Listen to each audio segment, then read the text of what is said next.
Hey you, welcome to Everyday English Pod. Glad you could join us. Today we're doing something a little different. We've got a really fascinating set of business dialogues on our hands, all centered around the world of human resources. Think of it as getting a sort of behind-the-scenes look at the kinds of conversations companies are having, to keep their employees happy and productive. That's right. And what's particularly insightful for you, I think, is that these aren't just abstract ideas. We're essentially like eavesdropping on 10 different scenarios where HR professionals are tackling real-world issues. Yeah. It gives you a tangible sense of how these things actually play out in a company setting. Exactly. We're talking about the whole employee life cycle, really. From when someone first walks in the door to how a company plans for its future leaders and, well, everything in between. Right. We're going to pull out the most valuable nuggets from these discussions, sort of giving you a shortcut in understanding what goes into smart HR strategy and effective employee management. And we're covering a lot today. We are. We'll be covering a ton of ground, looking at how they approach onboarding new team members, dealing with performance dips, rolling out wellness programs, revamping their hiring, Boosting diversity, investing in learning, reassessing benefits. strengthening succession plans, lifting morale, and even tackling employee stress. So, let's get started. Okay, so the first conversation we're going to unpack focuses on bringing new hires into the fold. It sounds like this company was taking a hard look at their onboarding process. Okay, so their main goal here, as you'll hear, wasn't just about getting new people through the paperwork. They were specifically looking at how to make that initial experience much more effective. Right. Two key changes they discussed were setting up a buddy system, Right. which just makes sense, right, for helping new folks navigate the company culture and find their fate. Yeah, And definitely. incorporating more interactive digital modules. What strikes me is that they weren't just like throwing ideas at the wall. They were aiming to make that orientation period both thorough and engaging right from the start. And what's fascinating for you to consider is the why behind these changes. A buddy system offers, well, immediate social support and helps with those unwritten rules of the workplace. The digital modules ensure consistent delivery of essential information, but, at the new hire's own pace. Their aim to streamline the process to 2 weeks signals they understand the crucial balance between being comprehensive without overwhelming new employees, Right. so they can start contributing meaningfully sooner. Right. It's all about hitting the ground running, isn't it? And this wasn't just based on a hunch. They specifically mentioned that they incorporated feedback from recent hires through surveys and focus groups. Yeah, You can't get much more direct than that in understanding what's actually helpful when you're the new person. exactly. And it's crucial for you to note that they weren't just implementing these changes blindly. They were thinking about how to measure if it was even working. Okay. They talked about tracking KPIs, key performance indicators, like how quickly new hires become productive in their roles. Time to productivity. Right. And whether they stick around for the long haul, which is what they call retention rates, these metrics would give them real data on the impact of their new onboarding approach. Now, here's where it gets really interesting for you. This wasn't some isolated HR brainstorming session. They were planning to present a detailed proposal the following Friday in a meeting that would include department heads and the learning and development team. That tells you they understood that onboarding isn't just an HR function. It impacts everyone, and getting buy-in across the organization is key. Yeah, and if we connect this to the bigger picture for you, involving department heads ensure that the onboarding aligns with the specific needs and culture of different teams. Makes sense. And including learning and development makes sure the training components are effective and well integrated into the overall employee journey. And of course, the financial implications weren't ignored. They requested a cost-benefit analysis to be put together with the finance department. Right. Any significant change like this needs to make sense from a business perspective, showing that the investment will lead to positive returns. Which raises an important question for you to ponder. What kind of return on investment should you expect from a really solid onboarding program? It's not just about the initial costs. It's about those longer-term benefits like increased productivity, higher engagement, and lower turnover, which can save a company a lot of money down the line. Absolutely. And thinking about the folks who already work there, they discussed how they would communicate these onboarding changes. The plan included a company-wide email and more specific briefings within each department. Yeah. That's a smart way to keep everyone in the loop and explain the reasoning behind the updates. Transparency is crucial for you to remember. And the suggestion to create an FAQ document for common questions is, well, a proactive move. Definitely. It helps address potential confusion up front and saves time for everyone by providing quick answers. Okay, let's dive into the next conversation. This one tackled a situation many companies face: a recent decline in how well employees were performing across different parts of the organization. This is a scenario that highlights the proactive role HR can play. Identifying a dip in performance and digging into the potential causes is essential for you to understand. Right. The initial surveys pointed to stress as a major culprit, and that stress seemed to be tied to things like heavier workloads, a lack of clear understanding about what was expected, and a poor balance between work and personal life. Yeah, unfortunately, this is a pretty common story in today's work environment. It really is. It really is. And you can see how it creates a negative cycle. Stress can drag down performance, which can then lead to even more stress. Exactly. So their first steps to address this were focused on those core issues. They talked about reassessing how work was distributed, which sounds like a fundamental step in alleviating overload. Absolutely. If your employees feel consistently overwhelmed, their ability to perform effectively will naturally suffer. And clarifying those role expectations is just as critical for you to consider. People need to have a clear understanding of their responsibilities and what success looks like in their role to do their best work. And they also touched on the idea of introducing more flexible working arrangements, even starting a pilot program for remote work in some departments. Interesting. That recognizes the increasing importance of giving employees more control over their work lives and acknowledging that a one-size-fits-all approach might not be sustainable. For you, the key takeaway here is the willingness to experiment with different models. Offering remote work, even on a trial basis, shows an understanding that traditional workplace structures might not always be the best solution, especially when stress is impacting performance. What I found particularly interesting for you is their honest assessment of their current performance review process. They identified it as potentially outdated and even demotivating. That's insightful. That kind of self-reflection is a sign of a company that's willing to evolve. It is. Many traditional performance review systems are criticized for looking backward rather than forward and not really contributing to an employee's growth or their motivation. Right. The fact that they're looking into alternatives like continuous feedback models and evaluations based on clear objectives signals a desire to create a system that actually supports employee development and recognizes achievements fairly. And they estimate it would take about 3 to 4 months to smoothly transition to a new performance management system. That's a significant undertaking, which tells you they were serious about making meaningful changes. Yeah, that's not insignificant. Plus, they wanted a comprehensive plan on their desks pretty quickly by the end of the following week. The sense of urgency is important for you to note. It indicates they recognize the seriousness of the performance decline and wanted to act decisively. And the fact that they agreed to offer extra training to managers on how to give effective feedback is a critical piece of the puzzle. A new performance system will only be as good as the people who are using it. True. Okay, our third conversation shifted gears to a more proactive stance on employee well-being as they explored the idea of launching a company-wide wellness program. This reflects a growing understanding and something crucial for you to recognize that employee health, both their physical and mental well-being, has a direct impact on their productivity, how likely they are to stay with the company, and, well, the overall success of the organization. Exactly.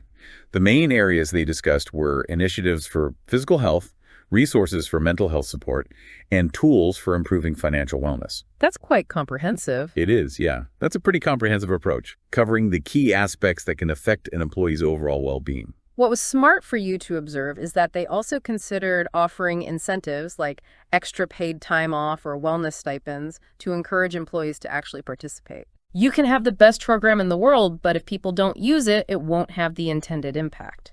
Of course, the cost was a factor they had to consider. They acknowledged that the initial investment could be significant, but they anticipated that the long-term benefits would outweigh those costs. They even asked for a report on the potential ROI return on investment based on what similar companies had experienced with their wellness programs. This data-driven approach is key for you to understand. They weren't just implementing a wellness program because it sounded like a good idea. They wanted to see evidence that it would actually deliver tangible results for the company. I thought their suggestion of rolling out the program in phases, starting with a pilot in just 1 or 2 departments for at least 6 months, was a really smart move for you to consider if you're thinking about something similar. Oh, definitely. It allows them to test what works, gather feedback, and make adjustments before committing to a full company-wide launch. A pilot program minimizes the risk and provides valuable opportunities for learning and refinement. And the metrics they identified for measuring success, things like changes in absenteeism rates, employee satisfaction scores, and healthcare costs, are all directly linked to the core goals of a wellness program. They also emphasized the importance of getting different parts of the company involved by suggesting a committee with representatives from HR, finance, and various other departments to help design the program. Smart. Getting input from a diverse group of stakeholders is crucial for creating a program that truly meets the needs of the entire workforce. They were aiming to have a preliminary proposal within a month, showing they were eager to move forward. That collaborative approach is also important for you to note because it helps build buy-in and ensures that the wellness program aligns with the broader culture and objectives of the organization. Moving on, the fourth conversation tackled the crucial area of finding and attracting talent by focusing on revamping their recruitment strategy. They recognized that their current methods weren't bringing in the kind of high-quality candidates they were looking for. This is a challenge many organizations face in today's competitive job market, and it's important for you to see that staying ahead requires a willingness to adapt and explore new ways of finding talent. Absolutely. They discussed several modern techniques, including using AI for the initial screening of applications, making better use of social media to reach potential candidates, and incorporating video interviews into their process. AI screening, huh? Yeah, they mentioned that AI could analyze resumes, match skills to job requirements, and even conduct initial Q&A through chatbots.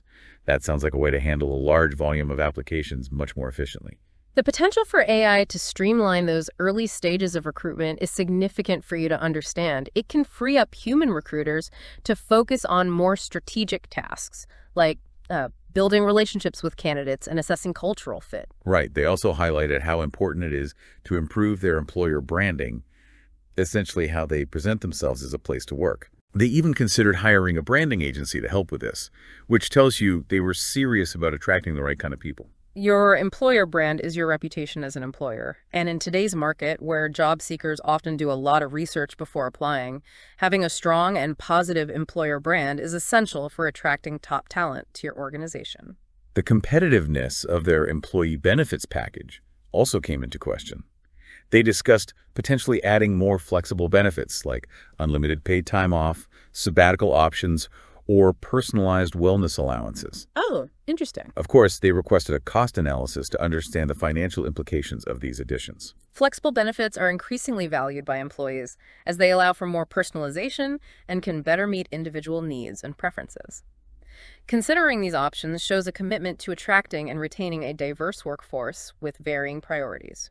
Finally, they emphasize the importance of improving the experience for candidates who apply for jobs. Candidate experience, yes. Through a smoother application process, providing regular updates on their status, and even offering constructive feedback when possible.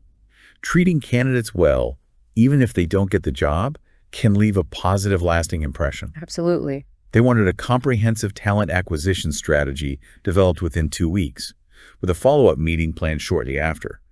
That quick turnaround indicate how seriously they were taking this. That focus on the candidate experience is crucial for you to remember. In a tight labor market, candidates often have multiple options, and a positive experience can be a key differentiator that makes them choose your company over another. Okay, our fifth dialogue moved to the critical area of boosting diversity and inclusion, or D&I efforts, particularly when it came to leadership roles. Okay. They acknowledged that while they had made some progress, there was still more work to do, especially in ensuring diversity at the higher levels of the organization. This reflects a growing awareness and a crucial point for you to understand. Having diverse perspectives represented at all levels of a company, especially in leadership, leads to better decision-making and innovation, as well as a more equitable workplace. Their specific focus areas were making their hiring practices more diverse, ensuring fairness in promotion opportunities, and really building a culture where everyone feels included. Good goals. To increase diversity in hiring, they talked about things like using blind resume screening, which helps to reduce unconscious bias in the initial stages, Mm-hmm. and making sure their interview panels included a diverse group of people. Blind resume screening helps to focus on a candidate's skills and experience rather than potentially biased information like their name or background. Diverse interview panels bring different perspectives to the evaluation process, which can lead to more fair and equitable hiring decisions for you to consider. They also felt it was important to have mandatory unconscious bias training for all employees, and especially for managers. Mandatory. Okay. That's a proactive step towards helping people become aware of their own potential biases that could influence their decisions in the workplace. Unconscious bias training helps individuals recognize their own ingrained biases and provides them with strategies to minimize the impact of those biases on their decisions, particularly in areas like hiring and promotions. Making it mandatory signals a strong commitment from the company. Measuring the success of their D&I efforts was also key for them. They talked about tracking diversity metrics, looking at the representation of different groups within the company, Right.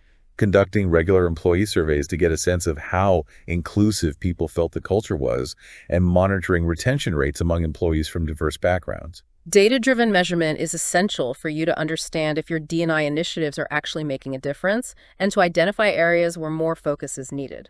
To foster a more inclusive culture day to day, they suggested creating employee resource groups, which can provide support and a sense of community for employees with shared identities or backgrounds. ERGs, yeah. And also promoting open conversations and dialogues about diversity-related topics. Employee resource groups can be powerful in building a sense of belonging and providing valuable insights to the company on how to create a more inclusive environment.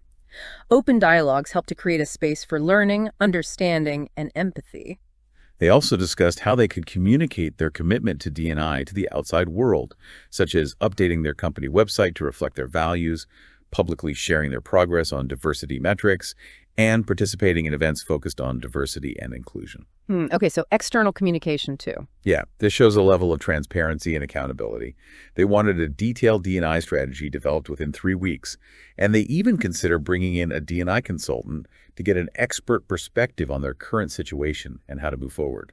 External consultants can bring valuable expertise and an objective viewpoint, helping companies to develop more effective and impactful D&I strategies tailored to their specific needs and challenges. Finally, they recommended regularly reviewing their D&I initiatives, suggesting quarterly checks on their metrics and an annual comprehensive assessment of their overall strategy to ensure they were making continuous progress and adapting as needed. This ongoing commitment to review and adaptation is crucial for you to remember to ensure that D&I efforts remain relevant, effective, and aligned with the evolving needs of the workforce and the broader societal context. Okay, our sixth conversation focused on how to revitalize their learning and development, or L&D, program L&D, right. to better meet the changing needs of their employees and the skills required in their industry. They recognized that their current training offerings might not be keeping pace with the rapid rate of change in the business world. In today's fast-paced business environment, continuous learning and development are not just a nice-to-have. They're essential for both the growth of individual employees and the overall competitiveness of the organization. An outdated L&D program can really hold a company back, which is important for you to understand. They explored several modern trends in L&D, including microlearning, which breaks down learning into short, focused modules that employees can access on demand, perfect for busy schedules, right? Absolutely. They also looked at adaptive learning technologies that can personalize the learning path based on an individual's needs and progress, and even virtual reality training for more immersive and hands-on learning experiences. Microlearning makes learning more accessible and easier to fit into a busy workday. Adaptive learning ensures that the training is tailored to the individual, making it more efficient and effective. VR training can provide realistic, risk-free environments for practicing new skills, which is a powerful tool for you to consider. The potential for using AI in their L&D efforts also came up. They discussed how AI could personalize learning paths and even provide real-time support to employees as they're working, Wow. which sounds incredibly efficient and could really boost on-the-job performance. AI can analyze learning data to identify skill gaps and recommend the most relevant content to address those gaps. It can also provide immediate answers and guidance, which can be a game changer for employee productivity. To really understand their skill needs, they highlighted the importance of conducting a comprehensive skills audit across the organization and then aligning their L&D programs accordingly. Makes sense. You can't address what you don't know, right? A skills audit gives you a clear picture of the current skill levels within your workforce and helps identify the specific areas where development is most needed to achieve your business goals. Ensuring that their L&D initiatives were actually supporting their broader business objectives was also a key consideration. They agreed they needed to work closely with department heads to understand their specific skill requirements and tailor the training accordingly. Yeah. It makes perfect sense that L&D shouldn't operate in a vacuum. Aligning your L&D strategy with your overall business strategy is crucial for you to understand. It ensures that your learning initiatives are focused on developing the skills that will directly contribute to the organization's success. Collaboration with department heads is essential for identifying those critical needs. They also discussed the importance of measuring the return on investment of their L&D programs, looking at metrics like improvements in employee performance, increases in job satisfaction, and better employee retention rates. It's all about demonstrating the value of these investments. These metrics provide tangible evidence of the impact of your L&D programs on key business outcomes. A strong L&D function should lead to a more skilled, engaged, and loyal workforce, which benefits the bottom line. They estimated it would take around 6 months for a full overhaul of their L&D program, which seems ambitious but reflects the scale of the changes they were considering. 6 months is pretty quick for that. Yeah. They wanted a detailed implementation plan within 3 weeks. They also talked about potentially partnering with external learning platforms to expand their offerings, and even introducing gamification. Think adding game-like elements to learning to make it more engaging for employees. Partnering with external platforms can give you access to a wider range of specialized content and expertise. Gamification, by incorporating elements like points, badges, and leaderboards, can make learning more fun and motivating, leading to higher participation and better knowledge retention for your employees. Our 7th conversation centered on something that significantly impacts how employees feel about their jobs and whether they decide to stay with a company: reassessing their employee benefits package. Benefits. Always important. They started by recognizing the need to benchmark their current benefits against what other companies in their industry were offering. You need to know how you stack up, right? Benchmarking provides you with a critical understanding of how your benefits offerings compare to those of your competitors. It helps you identify any areas where you might be falling short and potentially losing out on talent. Based on recent surveys they conducted with their own employees, flexible work arrangements and mental health support came out on top as the benefits they valued most. Not surprising these days. Right. That gives you a pretty clear indication of where their priorities should be. This highlights a significant shift in employee expectations. Today, benefits that support work-life balance and overall well-being are often valued just as highly as traditional perks like health insurance and retirement plans. It's something crucial for you to consider.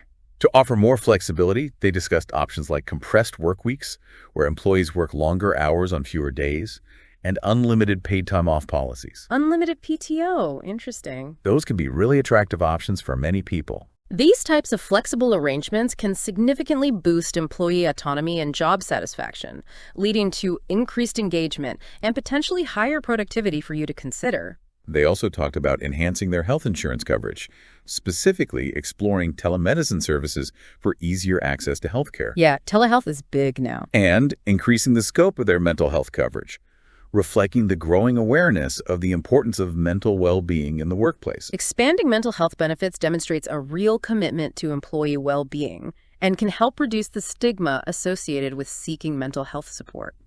Telemedicine offers convenience and accessibility, making it easier for employees to get the care they need. When it came to retirement benefits, they mentioned that their current 401k match was in line with industry standards, but they considered increasing it to really stand out as an employer who invests in their employees' future. A competitive retirement plan is a key factor in attracting and retaining employees for the long term, as it contributes significantly to their financial security down the road.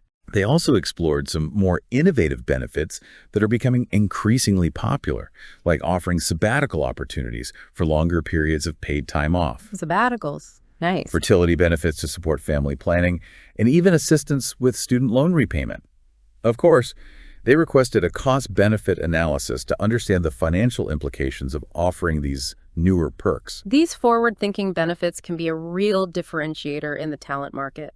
signaling to potential employees that the company is invested in supporting them at various stages of their lives and addressing their diverse needs. Ensuring that their benefits package appealed to a diverse workforce was another key consideration for them.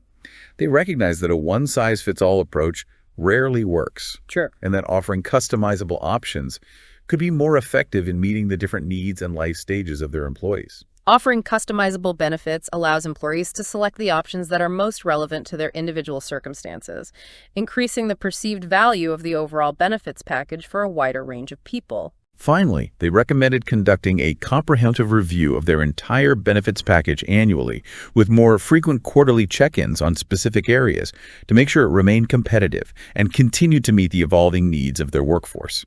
Regular review and updates are essential for you to remember to ensure that your benefits package remains attractive and aligned with both employee needs and the overall strategic goals of the organization. Okay, our eighth conversation dug into the importance of strengthening their succession planning efforts, moving beyond informal processes to create a more robust and strategic approach. Succession planning. Very important. They understood the critical need to plan for the future leadership of the company. Effective succession planning is absolutely crucial for the long-term stability and success of any organization. It ensures a smooth transition when key leadership roles become vacant and helps in the development of future leaders from within the company, which is a valuable practice for you to consider. They agreed that the first step was to identify the critical roles within the organization and then to identify potential successors for those roles at all levels, not just at the very top. Right, building the pipeline. Exactly. This shows they were thinking about building a pipeline of talent throughout the company. Identifying your critical roles helps you focus your succession planning efforts on the positions where a vacancy would have the most significant impact. Identifying potential successors at various levels fosters a culture of continuous development and provides opportunities for growth within the organization. To assess these potential successors, they discussed using a combination of performance reviews, 360-degree feedback, which means getting input from their managers, peers, and even direct reports and leadership assessments. This multifaceted approach gives a more complete picture of an individual's strengths and development areas. A comprehensive assessment process is important for you to understand as it helps to identify individuals who have the necessary skills, potential, and readiness to take on greater responsibilities in the future. Ensuring diversity in their succession pipeline was also a key priority for them. They talked about casting a wider net when looking for potential leaders and providing targeted development opportunities for individuals from underrepresented groups. Crucial. This is vital for building a more equitable and representative leadership team in the long run. A diverse succession pipeline ensures that you have a broader range of perspectives and experiences in your future leadership, which can lead to more innovative and effective decision-making for the organization. They also address this sensitive issue of how to communicate succession plans to employees, emphasizing the need for transparency about the overall process while maintaining confidentiality about specific individual plans. That's a tricky balance. It is a delicate balance to strike. Transparency in the succession planning process can build trust and understanding among employees, while maintaining confidentiality about specific individuals is important to avoid potential disruptions and to respect their privacy. The role of current leaders in the succession planning process was highlighted as well. They agreed that leaders should be actively involved in identifying and mentoring potential successors. This shows that leadership development is seen as a key responsibility at the top. Engaging your current leaders in identifying and mentoring potential successors leverages their experience and knowledge of the organization and its talent pool. It also helps to ensure a smoother transition of leadership in the future.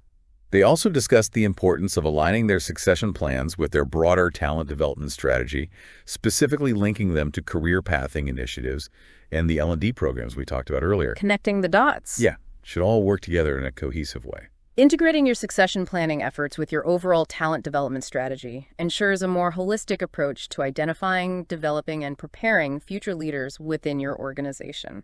They recommended conducting a formal annual review of their succession plans, along with more frequent quarterly check-ins on those high-priority roles to make sure things stayed on track and they could address any emerging leadership needs proactively. Regular review and updates are essential for you to remember to ensure that your succession plans remain aligned with the evolving needs of the organization and the development progress of your potential leaders. A comprehensive framework for their succession planning process was requested within 4 weeks, and they even considered bringing in external expertise to help validate their approach and ensure they were following best practices. Good idea. Sometimes an outside perspective can be really valuable. External consultants who specialize in succession planning can bring valuable expertise and insights into best practices, helping you to develop a more robust and effective framework tailored to your organization's specific needs. Finally, they discussed how they would measure the effectiveness of their succession planning efforts, suggesting they track metrics like internal promotion rates, the readiness level of their potential leaders, and how quickly new leaders become productive in their roles. Right. Tangible results. These are tangible indicators of success. These metrics provide concrete evidence of how well your succession planning efforts are working in developing internal talent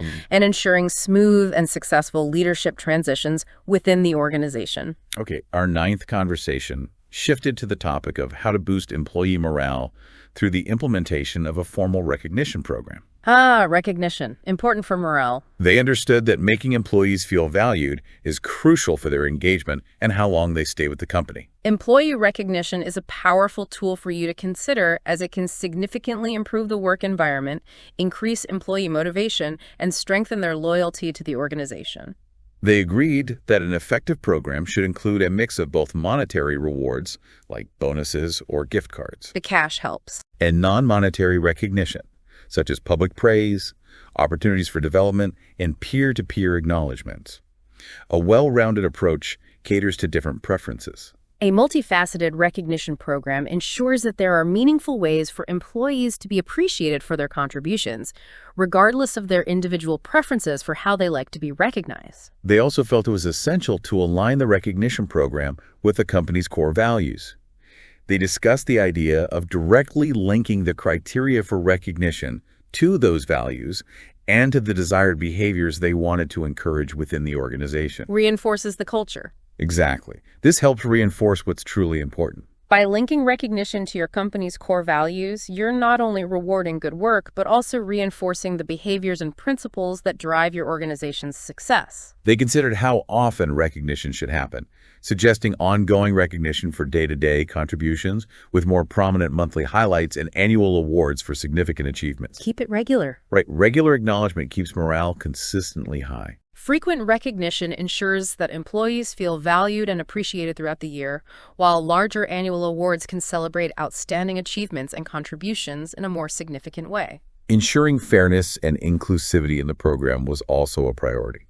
They emphasized the need for clear and objective criteria for who gets recognized, Yes, clear rules. and potentially having a diverse committee involved in overseeing the major awards to prevent bias and make sure everyone has a fair chance. Clear criteria and a diverse oversight committee enhance the perceived fairness and transparency of the recognition program, which is crucial for ensuring that it's well received and motivates all employees. They also discussed the role that technology could play, perhaps using a digital platform to facilitate real-time recognition and to keep track of acknowledgments. Make it easy. Yeah, this can make the process more immediate and widespread. A digital platform can streamline the recognition process, allow for peer-to-peer recognition, and provide valuable data on program participation and its impact on employee morale. Of course, measuring the impact of the recognition program was important. They plan to track things like employee satisfaction scores, overall engagement levels, and employee retention rates to see if the program was having the desired effect on morale. Gotta measure it. Always. These metrics provide tangible insights into the effectiveness of your recognition program in achieving its goals of boosting employee morale, increasing engagement, and reducing turnover. When it came to the budget for the program, they mentioned that a typical allocation might be around 1% of the company's total payroll. Okay, 1%. And they requested a detailed proposal that included specific budget projections within the next 2 weeks. Financial planning is essential for any initiative like this. A well-defined budget ensures the sustainability of your recognition program and allows for effective planning of the types and frequency of rewards and activities you can offer. They also suggested starting with the pilot program in just one department before rolling it out across the entire company. Pilot first. Good call. This allows them to test what works best and make any necessary adjustments based on feedback. Finally, they discussed how they would communicate the new program to employees, likely through an all-hands meeting and follow-up emails to ensure everyone was aware of it. A pilot program provides a valuable opportunity to gather feedback and refine your recognition program before a full-scale launch. Clear and comprehensive communication is essential for ensuring that all employees understand the program and how they can participate. Our final conversation addressed a really important and increasingly common concern for many organizations: rising levels of stress among their employees. Stress and burnout, yeah, big topic. And the need to take steps to prevent burnout and promote a better work-life balance.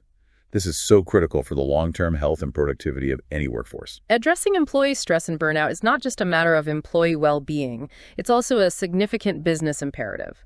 High stress levels can lead to decreased productivity, increased absenteeism, and ultimately higher employee turnover, which is costly for you to consider. The specific measures they discussed included reassessing workloads to make sure they were manageable, actively encouraging employees to take their paid time off. Use that PTO. Right. And promoting flexible work arrangements to help people better integrate their work and personal lives. These are fundamental steps in creating a more sustainable and supportive work environment. Ensuring reasonable workloads and encouraging employees to take breaks and utilize their vacation time are essential for preventing burnout. Flexible work options can also significantly improve work-life balance. They also talked about the importance of being able to identify employees who might be at risk of burnout, perhaps through regular pulse surveys to gauge employee well-being. Pulse surveys. And by training managers to recognize the signs of stress within their teams. Early detection can make a big difference. Proactive identification of at-risk employees allows for timely intervention and support. Equipping managers to recognize the signs of stress in their team members empowers them to offer help and resources. Introducing wellness initiatives specifically aimed at stress reduction, such as stress management workshops, mindfulness and meditation sessions, and making mental health resources more readily available, was also suggested. Providing tools. Yeah, providing these kinds of tools can give employees practical strategies for coping with stress. Offering a range of wellness resources demonstrates a commitment to employee well-being and provides practical support for managing stress and promoting mental health. They felt it was crucial to create a workplace culture where self-care is valued and encouraged, with leaders setting the tone by modeling these behaviors themselves. Leaders have to walk the talk. Exactly. If leaders aren't taking breaks, it can send the wrong message to employees. Leadership plays a vital role in shaping workplace culture. When leaders prioritize their own well-being and encourage their teams to do the same, it signals to employees that self-care is not only acceptable but also important. They even considered implementing a policy that would discourage sending non-urgent emails outside of regular work hours to help employees disconnect and protect their personal time. Setting boundaries. That's a concrete step towards setting healthy boundaries. This type of policy can help to establish clearer boundaries between work and personal life, reducing the feeling of being constantly on call and contributing to better work-life balance. To address the issue of workload management, they suggested conducting a thorough workload audit to identify any imbalances and providing employees with tools and training for better task prioritization and time management. Empowering employees. Right. Empowering employees to manage their workload effectively can significantly reduce stress. A workload audit can help identify areas where workloads are consistently too high or unevenly distributed. Providing tools and training for task prioritization and time management empowers employees to feel more in control of their work, which can alleviate stress. Measuring the effectiveness of these stress reduction initiatives was, as always, a key consideration. They plan to track metrics like absenteeism rates, employee turnover, and overall employee satisfaction scores, as these can all be indicators of employee well-being. Got to track the impact. Improvements in these metrics can provide valuable evidence of the positive impact of your stress reduction and work-life balance initiatives on your workforce. They requested a detailed action plan within 3 weeks, and even considered bringing in a consultant who specializes in work-life balance to get expert guidance on developing effective strategies. Another potential consultant role. Yeah, sometimes an outside perspective can provide valuable insights.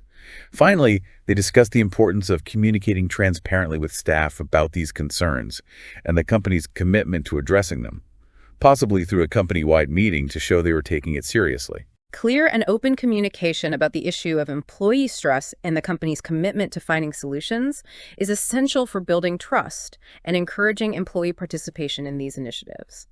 External consultants can offer specialized expertise in developing effective and sustainable strategies.